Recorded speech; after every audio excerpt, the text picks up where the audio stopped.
Sir, IAS versus TDP MP వివాదం.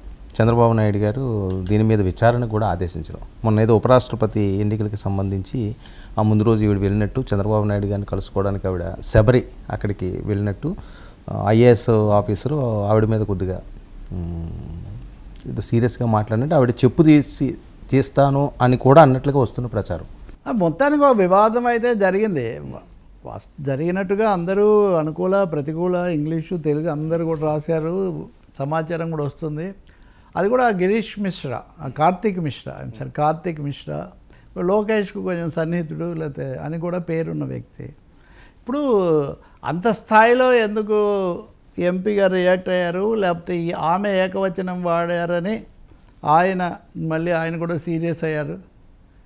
సరే, ఆయన ఏకవచనం వాడారని ఆమె సీరియస్ అయ్యారని, ఇవన్నీ కూడా వాస్తవంగా ఉన్నత స్థాయిలో ఉన్న వాళ్ళ మధ్య రాకూడదు.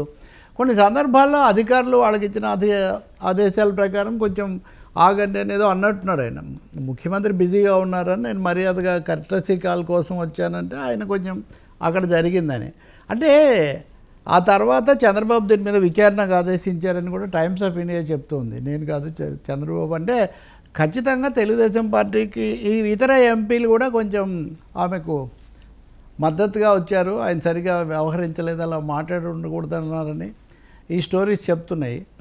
ఇది నిజంగా దురదృష్టకరమైంది. పైగా దేశ రాజధానిలో ఉపరాష్ట్రపతి ప్రమాణ స్వీకారానికి హాజరవుతున్న సమయంలో ఇది జరిగింది. చంద్రబాబు ప్రత్యేకించి వెళ్ళారు కాబట్టి ఇక్కడ ఒక అసహనం ఏదో పేరుకుపోయినట్టయితే కనిపిస్తుంది బ్యూరోక్రాట్స్కు ఎంపీలకు మధ్యలో. దీనికి రిలేటెడ్గా నేను తర్వాత కూడా ఇంకో టాపిక్ కూడా మీకు చెప్తాను, దీనికి సంబంధించే ఉంది. అది కూడా చంద్రబాబు వ్యాఖ్యలతో కూడా ఉంది అది. అయితే ఈ స్థాయిలో మటుకు మీరు అన్నదైతే నేను వింటున్నాను. దీన్ని ఆధారం చేసుకొని ఈరోజు వాళ్ళు సాక్షిలో చాలా సుదీర్ఘమైన కథనం ప్రచురించారు. వాస్తవంగా ఐఏఎస్లకు ఎంపీలకే కాకుండా జనసేనలో టీడీపీ జనసేన ఎంపీలు వాళ్ళకు మధ్యలో ఉన్నది, ఇలా టీడీపీలోనే వాళ్ళకు మధ్యలో ఉన్నది, ఇవన్నీ కూడా వాళ్ళు చెప్తూ ఉన్నారు. కాబట్టి థింగ్స్ ఆర్ నాట్ వెల్. ఈ ఘటన ఇట్లాంటివి తప్పకుండా దీని మీద ముఖ్యమంత్రి కానీ పార్టీ కానీ తగిన సూచనలు, ఆమెకు పార్టీ చెప్పాలి, ఆయనకు ముఖ్యమంత్రి చెప్పాలి. జాతీయ స్థాయిలో ఇది ఉండకూడదు. మిగతా ఎంపీలు మద్దతు తెలిపారంటే ఖచ్చితంగా వాళ్లకు కొంచెం అన్రెస్ట్ అంటారే, ఏంటి పద్ధతి బాగాలేదని. సో ఇదే కాకుండా ఇంకా 2-3 ఉన్నాయి ఇలాంటి ఉదంతాలు. ఇలాంటివి జరగకుండా మరి చంద్రబాబు ఏం చేస్తారో చూడాలి. చిన్నబాబు కూడా ఆయనకు సన్నిహితుడని కూడా ఒక కథనం నడుస్తూ ఉంది. కాబట్టి మరి క్యాజువల్గా ఎవరు తొందరపడినా, మీకు నాకు ఒక ఇది వచ్చింది అనుకోండి, వాళ్ళంటే పెద్దవాళ్ళు అనుకోండి, మన మామూలు మనుషులు, జరిగి ఉండకూడదు. ఇది బయటికి వచ్చింది, ఎవరు ఖండించలేదు. తీవ్ర స్థాయిలో ఇలాంటి ఘటన ఇంతకుముందు లేదని కూడా చెప్తూ ఉన్నారు. టైమ్స్ ఆఫ్ ఇండియా కథనం అయితే ఇంకా సీరియస్గా ఉంది. వాస్తవంగా పేరు రాయలేదు వాళ్ళు, కాకపోతే వీళ్ళేమో పేరు రహస్యమేగా, బహిరంగ రహస్యమేగా, అందులో పెద్ద దాపరికం కూడా లేదు. శబరి ఆమె రాజకీయ కుటుంబము, వాళ్ళ నాన్నది మా ఊరే, వాస్తవంగా రాజశేఖర రెడ్డి గార్గేపురం ఆ పక్కనే. ఇంతకు నంద్యాల అక్కడికి వచ్చేసరికి అక్కడ ఫ్రాక్షన్లు ఇవన్నీ కూడా చాలా ఎక్కువ. అటు భూమా అఖిలప్రియ అయినా ఈమెయినా అవన్నీ కూడా నడుస్తూ ఉంటాయి. అది పైగా శ్రీశైలం దేవస్థానం ఉంటుంది, శ్రీశైలం. మళ్ళీ అక్కడ వెంగళరెడ్డి కొడుకు ఆయన రాజశేఖర రెడ్డి, ఆయన శాసనసభ్యుడు. మళ్ళీ అవి కూడా నడుస్తున్నాయి. ఇలాంటి సమయంలో మరి ఈ అంశం వివాదాస్పదమైందే, ఎలా చేస్తారో చూడాలి. ఐఏఎస్ ల్యాబ్ మటుకు కొంచెం అసంతృప్తిగా ఉంది. గతంలో కూడా మాట్లాడుకున్న విషయమే. అంటే గత ప్రభుత్వం పోయి కొత్త ప్రభుత్వం వచ్చిన తర్వాత అందరినీ కొంచెం శంకించడం, లేదా ఎవరిని తీసుకున్నా కానీ లోకేష్ చంద్రబాబు సమర్థుడని ఎవరిని తీసుకున్నా వీళ్ళకి అక్కడెక్కడో జగన్తో లింక్ ఉంది అని చెప్పి వీళ్ళు కథనాలు విడుదల చేయడం. అందులో కూడా ఈవెన్ తెలుగుదేశాన్ని బలపరుస్తుందని పేరున్న మీడియాలో కూడా కొంతమంది అలా కథనాలు పెడితే కొంతమంది ఇలా కథనాలు. మనం చూసాం కదా, టీటీడీ ఈవో శ్యామలరావు ఏరికోరు తెచ్చి పెట్టిన పెద్ద మనిషి. మరి ఆయనకు వీళ్ళకి అస్సలు కుదరలేదు. ఆయన వచ్చినప్పటి నుంచి కొంచెం అసంతృప్తిగా ఉన్నారు. అలా జరిగి చివరికి ఆయన్ని మార్చారు. ఇప్పుడు ఎవరిని తెచ్చిపెట్టారు? జగన్ ఉన్నప్పుడు ఉన్న ఆయన్ని తెచ్చిపెట్టారు మళ్ళీ. కాబట్టి ఏం జరుగుతుంది, ఎక్కడ ఈ అశాంతికి మూలాలు ఎక్కడ? ఐఏఎస్ల పట్ల అధికార ప్రతినిధులు కొంచెం ఇదిగా వ్యవహరిస్తున్నారా, ఇవన్నీ చూడాల్సి ఉంటుంది. ఇంకా ఇవన్నీ ప్రజల సమస్యల మీద అయితే చాలా మంచిది. అలాంటి ఇప్పుడు ఏ విశాఖ ఉక్కు గురించో ఘర్షణ పడితే మనం సంతోషించవచ్చు. మర్యాదలు మంచి అట్లా అంటారా, ఇంకా అవి చూద్దాం. దర్యాప్తు జరపాలంటున్నారు కాబట్టి ఉత్తర్వు ఇచ్చారంటున్నారు కాబట్టి ఏం చేస్తారో చూడాలి మనం.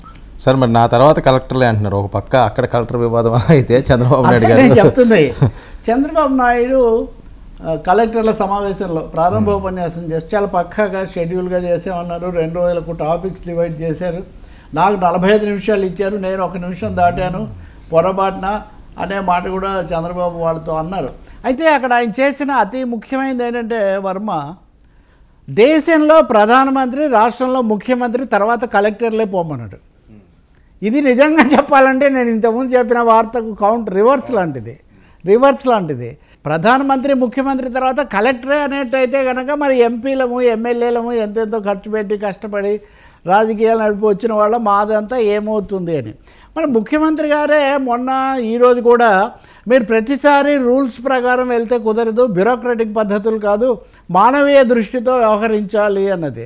అంటే మానవీయము రాజకీయము రెండు ఇక్కడ ఘర్షణ పడుతున్నట్టుగా కనిపిస్తుంది. కానీ మేము చెప్పేవి అంటే అమరావతి నుంచి, రాజధాని నుంచి టాప్ లీడర్షిప్, టాప్ ఎగ్జిక్యూటివ్ చెప్పేది మీరు చేయాలి తప్ప ఇంకో విధంగా కాదు, మీకు ఆ స్థానం ఉంటుందని. ఇంకో మాట కూడా చెప్పారు ఆయన, ఐఏఎస్లు అయిన తర్వాత మీరు కలెక్టర్లు అవ్వటం అనేది మీ జీవితం అంతా గుర్తుంటుంది. నిజమే, అది చాలా సీనియర్ ఐఏఎస్లు కూడా నేను కృష్ణా జిల్లా కలెక్టర్ చేసినప్పుడు, నేను అనంతపురం చేసినప్పుడు అని చాలా ఫాండ్ మెమరీస్ లాగా వాళ్ళు చెప్పుకుంటుంటారు. దాన్ని మీరు గుర్తుపెట్టుకోండి అని చెప్తూనే ఈ విషయంలో మటుకు చాలా కీలకంగా ఆయన చెప్తూ వచ్చారు. మరి ఢిల్లీలో జరిగిన దానికి, అమరావతిలో జరిగిన దానికి మధ్యలో కనుక మనం చూస్తే ఐఏఎస్లకు ఆల్అవుట్ అథారిటీ ఇవ్వాలి, మీరు చెయ్యాలి, మీరే మానవీయంగా ఉండాలంటే ఇప్పుడు దాని అర్థం ఏమవుతుందంటే, మొన్నేమో కొత్త కలెక్టర్లను 12 మందికి నియామక పత్రాలు ఇస్తున్న సమయంలో మాట అన్నారు, మీరు ప్రజాప్రతినిధులతో సంప్రదించి మీరు చేయాల్సి ఉంటుంది అని. మరి వీటన్నిటిని కలెక్టర్లు ఏమన్నా వాళ్ళ మాట్లాడినప్పుడు ఏమన్నా చెప్తారా, అది మనం చూడాల్సి ఉంటుంది. చంద్రబాబు నాయుడు చాలా ముఖ్యమైన వ్యాఖ్యలే చేశారు ఆ విధంగా. అంటే పునర్వ్యవస్థీకరణ ఏదో జరుగుతున్నట్టుగా ఉంది, పైనుంచి కింద వరకు అడ్మినిస్ట్రేటివ్ రీవ్యాంప్, ఈ కంట్రోల్స్ ఇవన్నీ ఎలా ఉండాలి, ఈ అంశాల్లో కొంత గజిబిజి, కొంత తిక్కమక్క నెలకొన్నట్టు మటుకు కనిపిస్తుంది. అక్కడ మనం చూసిందేమో ఎంపీస్ వాళ్ళ సైడ్, ఇటు మనం చూస్తున్నదేమో సివిల్ సర్వెంట్స్ సైడ్ నుంచి. మరి అది వెరీ ఎక్స్పీరియన్స్డ్ చీఫ్ మినిస్టర్ ఎప్పుడు రివ్యూస్ చేస్తుంటాడని పేరు చంద్రబాబు నాయుడుకు. నిన్న కూడా ఈరోజు కూడా చెప్పారు, 15 నెలలకు ఒకసారి, నెల రోజులకు ఒకసారి ఈ విషయాలన్నీ మీ దగ్గర ఉండాలి. ఈ పద్ధతిలో కొంచెం ప్రెషర్కు గురవుతున్న పరిస్థితి కూడా కనిపిస్తుంది. ఎందుకంటే అన్నీ ఇప్పుడు మనం తర్వాత ఆ టాపిక్ కూడా చర్చించాలనుకోండి. ఈ పీపీపీ విషయం, P4 మోడల్ దాన్ని ముందు తీసుకోవాలని కలెక్టర్ల సమావేశంలో చెప్తారు చంద్రబాబు గారు. ఇప్పుడు పీపీపీ అనేమో పబ్లిక్ ప్రైవేట్ పార్ట్నర్షిప్ అన్నా ఒకసారి ఒక పీ కలిసాక రెండో పీకి ఏమీ పెద్ద విలువ ఉండదు, అది ప్రైవేటీకరణ అయిపోతుందని అందరికీ తెలిసిన విషయమే. పీపీపీకి P4 విరుగుడు అవుతుంది, దానికోసం మీరు పనిచేయాలి అని కలెక్టర్ల సమావేశంలో గతంలో ఇదే వచ్చింది కదా. ప్రభుత్వ ఉద్యోగులకు ధార్మికంగా ఐచ్ఛికంగా చేసేదాన్ని మీరు ఒక బాధ్యతగా టార్గెట్ లాగా పెడితే వాళ్ళు ఎలా చేస్తారు అని. పీపీపీ ఏమో చట్ట ప్రకారం జరుగుతుంది, పీపీపీ ఏమో P4 ఏమో ధర్మకర్తృత్వం ప్రకారం జరిగేది. దానికి కలెక్టర్లు కానీ లేకపోతే స్థానికంగా ఉండే సచివాలయ కార్యదర్శులు కానీ వాళ్ళు ఏం చేస్తారు అంటే there is some kind of overlap, తిక్కమక ఏదో ఉన్నట్టుగా ఉంది. దీనికి మరి కలెక్టర్ల సమావేశం ముగిసేసరికి ఏమైనా క్లారిటీ వస్తుందేమో మనం చూడాలి. బట్ కోల్డ్ వార్ అనండి, అన్రెస్ట్ అనండి, 2 క్యాంపులు, పాత క్యాంపు పాత వాళ్ళతో సన్నిహితంగా ఉన్నారు, కొత్త వాళ్ళు అనే క్యాంప్ ఒకటి, ఇంకా రెండోదేమో చంద్రబాబు గారు అద్భుతం, ఆయన చెప్పిందంతా చేస్తే చాలనే వాళ్ళైతే కింద క్షేత్రస్థాయిలో కూడా చూడాలనేది ఒకటి. 2 క్యాంపుల మధ్య.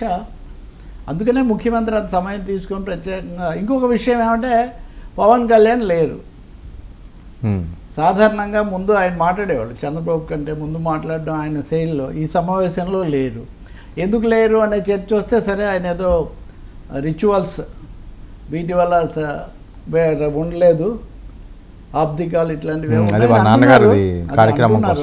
ఉండొచ్చు. కానీ అది కూడా నోటెడ్ హిజ్ ఆప్షన్స్ ఇన్ అనేది కూడా కొంచెం వస్తుంది.